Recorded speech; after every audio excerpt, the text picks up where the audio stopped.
Hi guys, this is Dr. Nida with Keys of Health. I hope you're doing well and taking good care of yourself. We are in the month of Ramadan. We're halfway through the month of Ramadan, and Muslims worldwide are fasting. So this video is dedicated to fasting Muslims in particular and all my friends in general.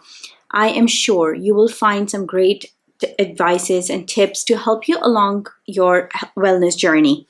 So let me start off by wishing my Muslim audience Assalamu alaikum and Ramadan Mubarak.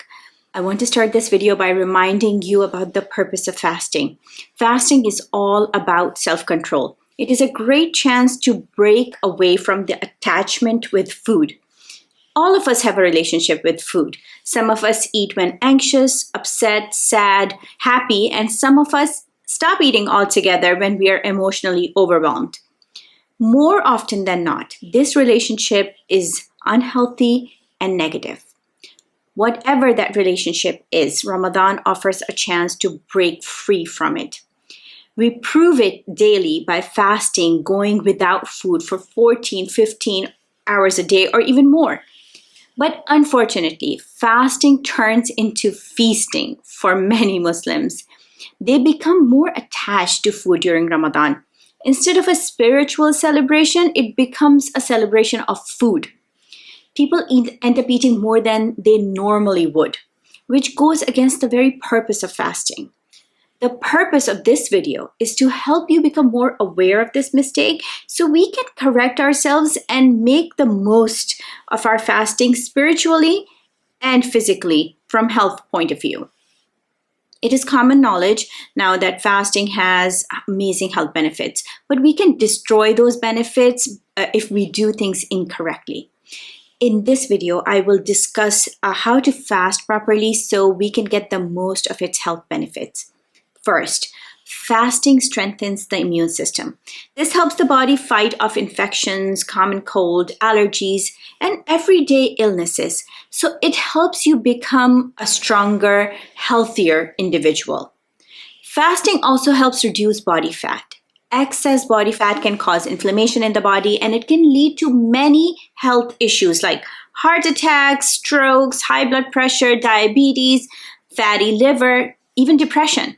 So fasting is a great preventive measure against many chronic conditions. Another area where fasting really makes a huge difference is insulin resistance, which is the root of many health problems from PCOS to blood pressure, diabetes, hardening of arteries, and so much more. Fasting really helps with insulin resistance and can lead to an impressive reduction in blood sugar levels. Another benefit of fasting, which is very interesting and very relevant at this time, is reduction of cortisol levels. Cortisol is a stress hormone which is released by the adrenal glands. It is important for helping your body deal with stressful situations since your brain triggers its release in response to different kinds of stressors. But the problem is when cortisol levels are too high for too long. This hormone can hurt you if it is constantly released. And this is what is happening with many people these days. When we fast, cortisol is reduced because when we eat heavy food or eat constantly, the body gets stressed since it has to work hard and do overtime. But during fasting, this stress is removed and the body has time to recover and relax. This leads to my next point. Fasting is healing for body's organs because we don't eat. Our digestive system has a break. This helps the blood to go to other organs like the heart, the brain, kidneys, liver, instead of being busy with the gut. Body tissues and organs are repaired more rapidly during fasting than otherwise. Fasting also helps reduce and regulate glucose and lipid metabolism in the body, circadian clock, DNA repair, and cognitive function. This can prevent many health conditions that are often related to aging. So fasting actually helps slow down the aging process and keeps you younger for far longer. But all this will happen only if we fast properly. Fasting is a possible trigger of autophagy. The literal meaning of autophagy is self-eating. Autophagy is the body's way of cleaning out damaged cells in order to regenerate newer, healthier cells. The basic idea behind autophagy is that in the absence of external sources of food, the body begins to eat itself, destroying and recycling its own damaged cells, bits and proteins, so that new and healthy cells can be built. Autophagy is essential for helping protect against diseases like cancer, dementia, Alzheimer's, and many other illnesses. Autophagy increases 300% when we're fasting. And if nothing else, this benefit is enough to encourage us all to fast properly. The key word is properly. If we fast, but we load our bodies with the wrong foods when we break the fast, we very quickly and very effectively undo the health benefits of fasting. Ramadan is the time to build healthy habits. It is a beginning of healthy habits that we should continue all year long. Now let's talk about what our diet should look like in order to make the most of our fasting. First and foremost, the most important thing is water. Once you break your fast, make sure you drink water, not sugary and syrupy drinks. Your body does not need sugar. It needs water. Your skin, your kidneys, everything relies on the water to function properly. So make sure you give your body adequate amount of water. I broke my fast not too long ago, and I have been having fruits and sipping on lemon water. This is one of the best things you can do for yourself after you break your fast. Second, dates. Muslims usually break their fast with dates. If you study the prophetic method, it is to eat fresh dates, which are called rutab, not the dry ones that are more readily available. Dry dates are very high in sugar content. If you eat dry dates, eat one at most. If you eat too many dry dates, it will raise your insulin levels and reduce your benefit of fasting. If you eat fresh dates, then up to 3 is fine. But after having dates, avoid other sweet foods or desserts. Your body doesn't need it. Allah has given us our health and we should value it regardless of what month we are in. But Ramadan is a chance to do it right. It is meant to break our relationship with food, not change the timing of eating from all day to all night. It is to help us reduce our food intake and give our bodies a break.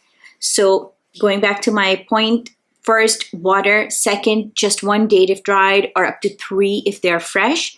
Third, something light and warm like soup while breaking fast in order to not overload your digestive system and start off light. Instead of food, you can have a cup of fresh vegetable juice. Avoid fruit juices since they are high in sugar. You can mix a small piece of fruit to your vegetable juice, but avoid pure fruit juices and avoid drinking cold drinks while breaking fast.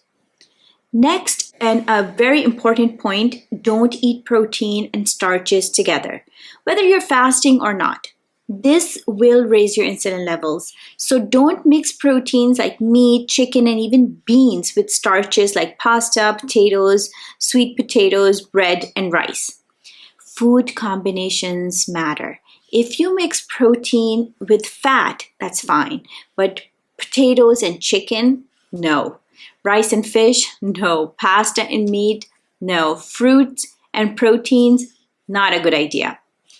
If you want, have fruits before the meal, or wait at least a couple of hours after the meal to have the fruit. This will avoid indigestion, bloating, and gas. So when it comes to food after you break your fast, start off with soup. Make sure you have at least 1 serving of salad. Make your salads exciting and colorful. Don't use ranch dressing and other unhealthy salad dressings. Make your own dressing if possible. After that, have some protein. Like I mentioned earlier, it is best to have protein by itself. Don't mix it with carbs or starches. Once you have eaten your meal, give your body a break. Don't overeat. Otherwise, it will defeat the purpose of fasting. You should feel energized after your fast. If you feel lethargic or too sleepy, you might be eating more than you should. As a general rule, focus on drinking healthy drinks rather than eating too much. You don't need large meals. You won't get weak if you eat less. It is actually good for us to reduce our food intake. Guys, let's resolve to do it right for the remaining of this month. Let this Ramadan be a step in the right direction when it comes to your health. It is a great time for training our minds and bodies to eat well and eat less. I hope you found this video beneficial. Please share it with loved ones so they can get maximum benefits from their fasting as well. I will see you shortly with another video. Until then, take good care of yourself and show me some love by liking the video and subscribing to the channel. Goodbye.